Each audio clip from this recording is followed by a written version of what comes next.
Ok,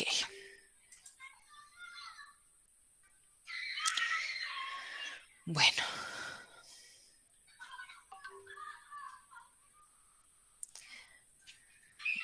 bueno, voy a desconectar.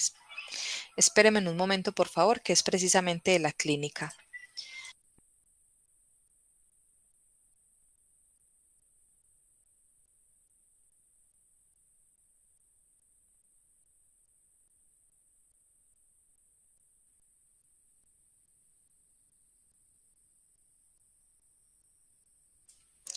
Bueno, entonces, esta mañana hicimos una primera parte que ustedes acaban de ver en el video y esta segunda parte la voy a grabar para compartírselo al equipo de la madrugada para poder tener esa finalización. Entonces, dentro de lo que estábamos hablando, quisiera hacerles a ustedes preguntas. Ustedes no han tenido la posibilidad de hablar, los de esta mañana sí tuvieron la posibilidad y para mirar qué preguntas tienen frente a esa película de Mr. Evers Boy, El experimento de Tuskegee. Ya ustedes vieron sus otros compañeros cómo lograron identificar cómo se violentaron esos principios de la bioética en el experimento de Tuskegee. Yo más adelante, en una exposición que les voy a hacer, voy a adentrarme un poquito más en el experimento e identificar cuáles fueron, digamos, las faltas en las que se incurrieron en este experimento. No sé si tienen alguna pregunta. Les quiero quitar la carga, por favor, del control de lectura. Yo ya tengo el control de lectura, que son todos los que asistieron. Entonces, ya con ese control de lectura estamos todos apañados. Despreocúpese por la nota. Lo que me interesa es que nos quede muy claro, qué fue ese experimento de Tuskegee, cuáles fueron esos principios de la bioética que se violentaron, principios que ustedes ya hicieron en esa lectura y si tienen alguna pregunta para posteriormente pasar y en los 10 o 15 minutos que me queden, hablarles y explicarles un poco frente al experimento, la película El experimento, que es un poco más contemporánea. Imagínense, después de que se crean el código de Nuremberg, el informe de Belmont, todos estos informes, las pautas de Sion, se hace un experimento que violenta la autonomía de las personas y hay una coerción ahí. Quiero adentrarme en ese experimento de, digamos, en esa parte final, sí, en esa última parte. Entonces, quiero preguntarles a ustedes qué les pareció la película, de eso que conversamos esta mañana con sus compañeros, qué les resuena y qué reflexión tienen por hacer.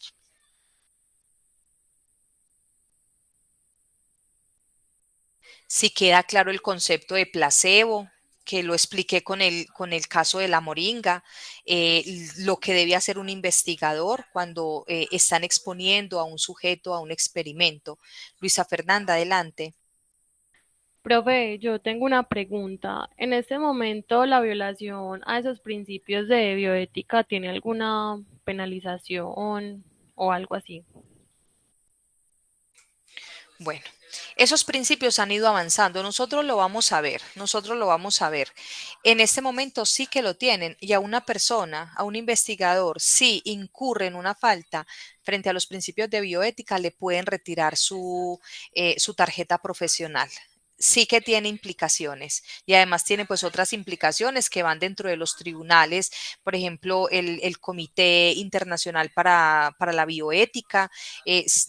Hasta la fecha yo desconozco de casos que se hayan llevado hasta allá.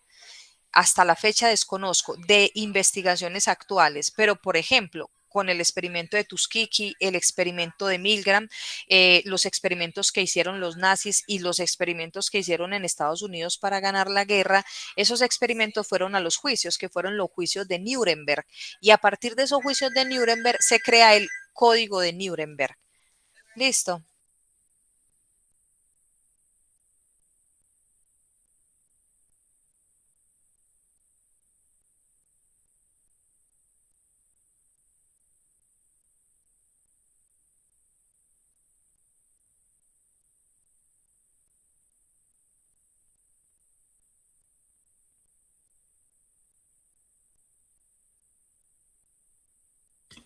¿Alguien más tiene la mano levantada para hacer una reflexión de lo que escucharon del encuentro esta mañana o de lo que ustedes pensaron?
No sé qué pasa. Ahí me están escuchando. Sí, profe, se escuchaba con mucha interferencia. Ok, mil disculpas. Hoy es el día, el 14. Hay que anotarlo en la agenda de los días que no. Bueno, lo que les estaba preguntando, ¿qué reflexión les genera ese video que vieron, las reflexiones de sus compañeros o qué reflexiones, qué preguntas les surgen de las películas, de las dos películas que vieron? Valentina, adelante. Profe, pues a mí en lo personal, ambas películas pues me causaron demasiada impresión. La segunda, pues de verdad me conmocionó demasiado porque era como esa impotencia de saber que fue algo que pasó y que uno obviamente pues no pudo o no puede hacer nada frente a esas situaciones, porque yo sentía como demasiada tensión, como el hecho de no poder hacer nada y ver pues tanta violencia que se desencadenó pues como entre las personas que estaban haciendo parte del experimento. Entonces de verdad fue algo que me llegó demasiado y me parece demasiado impresionante pues que haya sido algo que se haya vivido, que hayan personas que pasan como por encima de los demás simplemente por decir, ah, es que es por la ciencia, es por mirar cómo se comportan las personas. Pero me parece que algo así no debería ni siquiera justificar que sea un avance en la ciencia. Perfecto. Mariana Jiménez, adelante. Profe, con respecto a las reflexiones que hicieron los compañeros en el video, hice ahorita, eh, y también pues con las ambas películas, como tal de reflexión, es que cualquier experimento científico y con lo que ahorita pues todavía has hablado, es que por muy bien diseñado que este esté, no puede olvidarse como tal el bienestar del sujeto y mucho menos pues aprovechar de que sean poblaciones vulnerables, de los casos que tú ahorita también estabas hablando y de los proyectos de los que también creo que mencionaste. Y también pues me pareció muy interesante, de hecho busqué un poquito más sobre el segundo caso de la película de lo de Milgram, porque también se proyectan factores psicológicos, como eh, por seguir órdenes y protocolos o por como seguir los roles de autoridad, se puede uno envolver tanto en ese papel y así sufrir a las otras personas, poniendo en esto lo que estábamos hablando también con Héctor Abad y con lo de la teoría el mesoísmo, ¿cierto? Que es como eh, solamente enfocarse en el bien de uno y no buscar como el bien y el servicio del otro. A lo que también se va con lo de Aristóteles, que también ahorita mencionabas, junto con la virtud, que buscar el punto medio. Entonces son muchas cosas que se pueden combinar, políticas, psicológicas, sociales, éticas, no sé, científicas, muchas cosas que va de la mano de estas, de estos temas que son muy importantes de la bioética. Gracias, profe. Perfecto, Mariana, muchas gracias. Ana Valentina, adelante.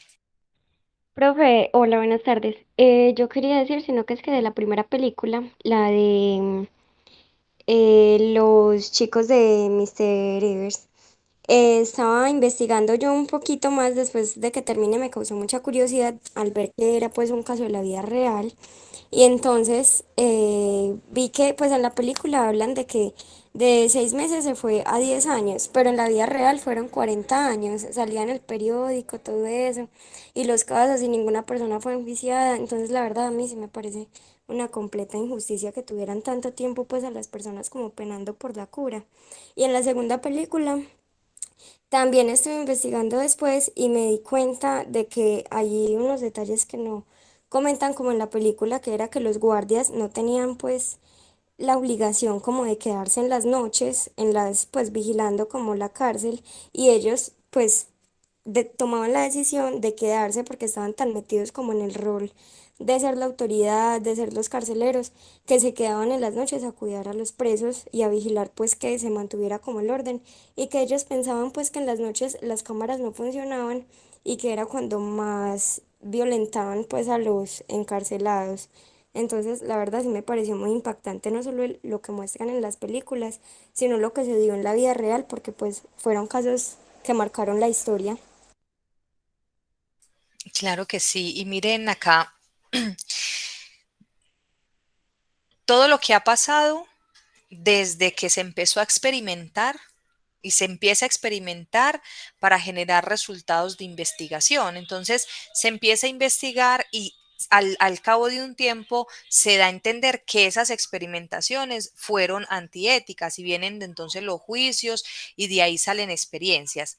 Del experimento de Tuskegee inicia en el 32 y finaliza casi en el 73. Todo ese tiempo el experimento estuvo vigente.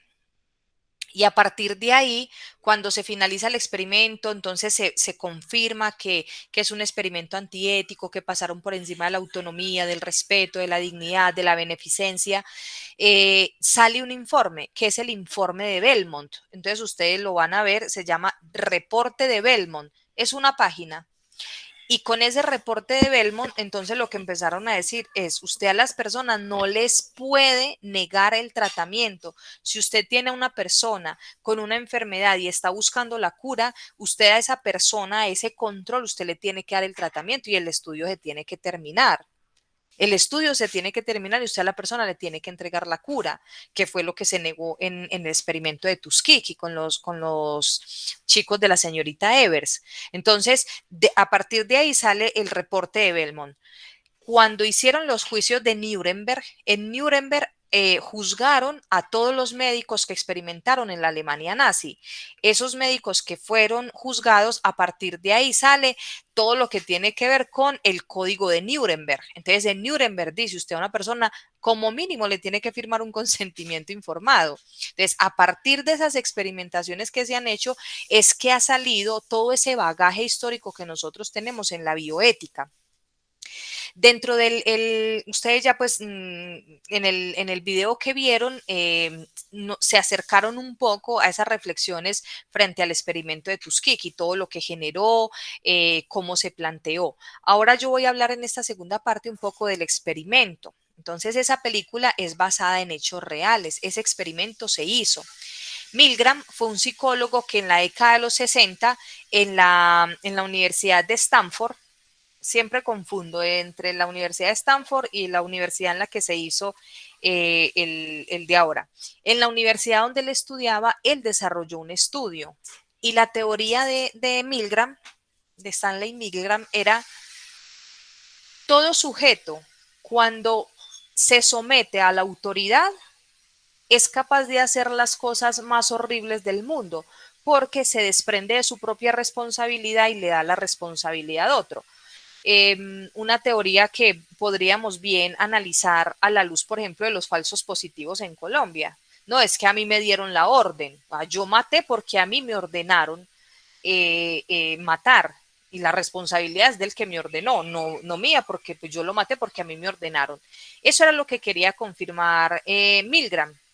Él desarrolló digamos, el experimento base que él utilizaba era en una cabina tenía a unos actores. Entonces, tenía un actor que estaba conectado a unos electrodos y en la parte de afuera había una máquina. Entonces, el que había dentro de la máquina era un artista, un actor. Entonces, llamaba a cualquier persona que iba pasando por la calle y le decía, venga, para que haga con nosotros un experimento. Entonces, Milgram le decía, usted debe hacer lo que yo le diga. La persona que hay allá está conectada a unos electrodos. Por cada respuesta negativa que dé, usted le va a dar un voltaje. Entonces, 50 voltios, 80 voltios, 100 voltios, 120 voltios. Usted le va a ir, por cada respuesta incorrecta, usted le va a ir dando un voltaje. Eran personas transeúntes que pasaban por ahí por la universidad y él empezó a hacer ese experimento. Resulta que el investigador estaba ahí y el actor se retorcía y decía, ya paren el experimento, no quiero seguir, paren esto.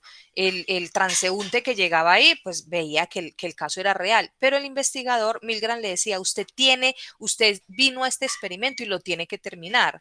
Y el 64% de las personas apretaron el máximo voltaje, que era causarle la muerte al otro. Y cuando se les preguntaban, ¿usted mató a ese hombre? Dijo, no, yo no maté a nadie, yo estaba obedeciendo una orden. Ese fue el experimento que hizo Milgram, el sometimiento a la autoridad. Cuando hay una persona que se somete a la autoridad, es ciega frente al acto que comete, ¿cierto? Entonces, a partir de ahí se hicieron infinidad de estudios y luego, en la década de los 70, es que Zimbardo, otro psicólogo, quiere confirmar esa hipótesis que Milgram tenía en sus estudios. Entonces, simula una cárcel. Esa cárcel fue simulada en la Universidad de Stanford. Esa sí es la Universidad de Stanford.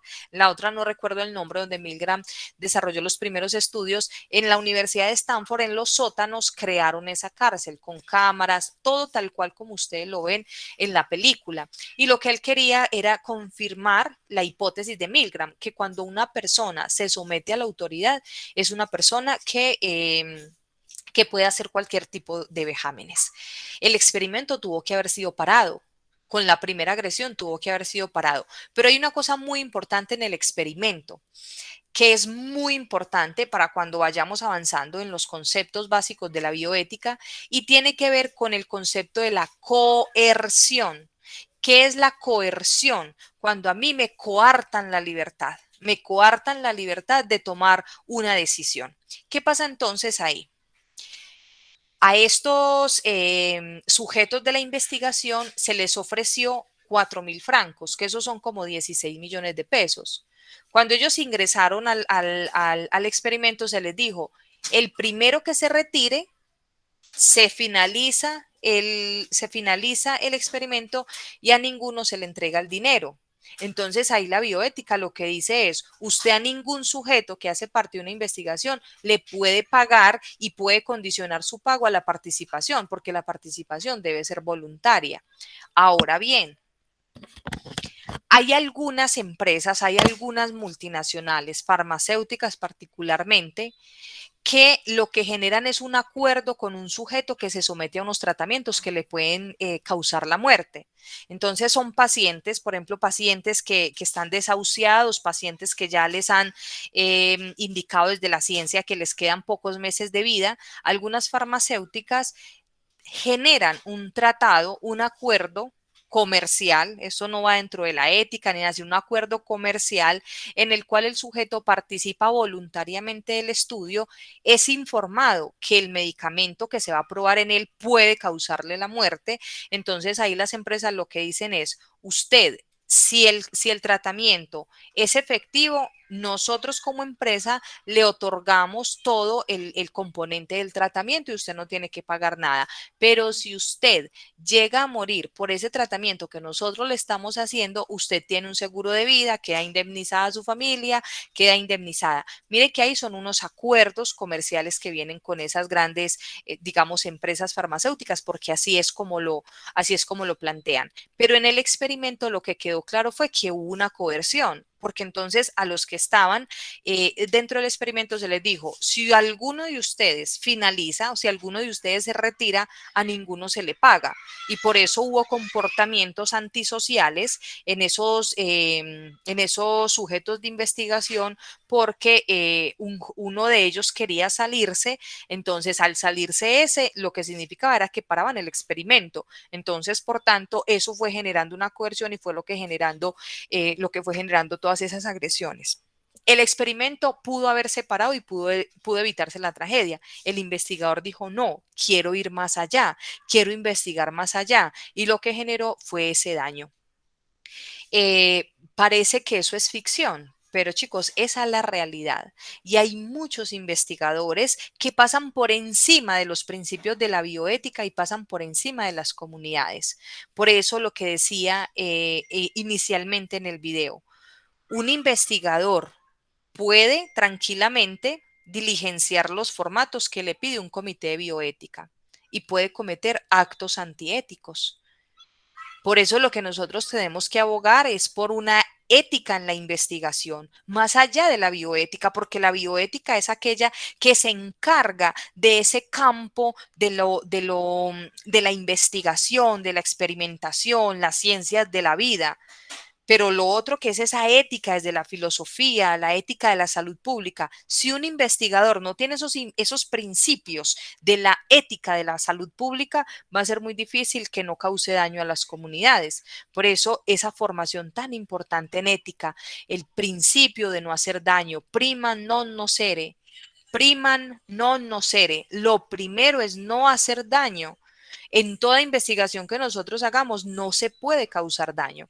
Por eso cuando uno se somete a un comité de bioética, lo primero que te preguntan es el diseño metodológico, cuál es el planteamiento del problema, cuál es la justificación, cuál es la metodología que vas a usar, cuáles son los criterios de inclusión, de exclusión, y te preguntan por los aspectos éticos.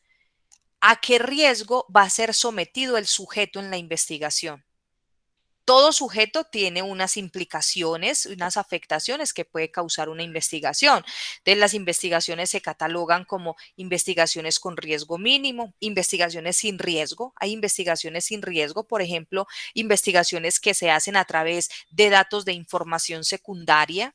Esa información secundaria tiene unos aspectos que tener en cuenta frente a la habeas data, la protección de los datos, pero frente al sujeto, allí no vas a interactuar con un sujeto ni le vas a causar daño. Entonces hay investigaciones sin riesgo, hay investigaciones con riesgo mínimo, hay investigaciones con riesgo mayor al mínimo. Y hay investigaciones que simplemente no se pueden ejecutar porque tienen unos niveles de riesgo tan altos que es mejor no someter al sujeto a esos daños. Dependiendo del nivel de riesgo, yo como investigador debo presentar un plan de mitigación. Por ejemplo, yo voy a investigar sobre la percepción que tienen las mujeres sobre el aborto. Yo voy a preguntarles a las mujeres.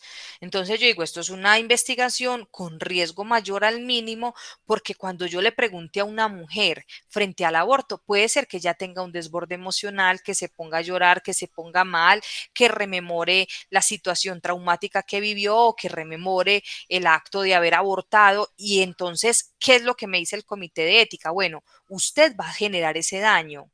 O ese riesgo, ese daño no, usted va a generar ese riesgo, usted cómo lo va a mitigar para no causar daño. Entonces uno al comité de ética le dice, bueno, como voy a generar este riesgo, lo que yo voy a hacer es voy a tener profesionales de la salud mental que puedan contener emocionalmente a esas personas que van a estar en la investigación. Y así para cuestiones mucho más complejas, la prueba de un medicamento, usted cómo va a mitigar esos riesgos. Si la persona puede entrar le da alergia, ¿usted qué va a hacer con esa persona? Entonces a la persona se le informa, lo que se va a hacer. A día de hoy, muchachos, hay muchas multinacionales y las empresas farmacéuticas que siguen haciendo experimentos sin ni siquiera informarle a la población. Y quizás nosotros todos seamos sujetos de investigación con medicamentos que están en el mercado y que nosotros ni siquiera sabemos qué es lo que se está probando ahí. Por eso yo soy una de las defensoras del acetaminofén. El acetaminofén ha pasado por tantísima experimentación y validación, que es uno de los medicamentos más efectivos, digamos, como analgésico, y es uno de los medicamentos que genera menores riesgos en la salud de las personas. Profe, Sí, adelante, Alison. qué pena interrumpirla, es que ya me debo retirar para la clase de 4. No, mil disculpas. Quería dejarlo hasta ahí. Entonces, sigan en la ruta que van ustedes a ver el video frente a la explicación de esas condiciones de la bioética. En el video de la bioética pueden formular preguntas y a partir de ahí nos vamos a ir, digamos, comunicando. Si hay alguna pregunta, por favor no duden en ponerla, bien sea en mi correo o bien sea en el canal de YouTube, en el video que les genere duda, para que ampliemos. ¿Listo? Por favor, vayan a la clase de 4. Gracias, profe, hasta Bueno, luego. un abrazo. Hasta luego. Listo, profe, muchas Gracias, gracias, que esté profe. bien.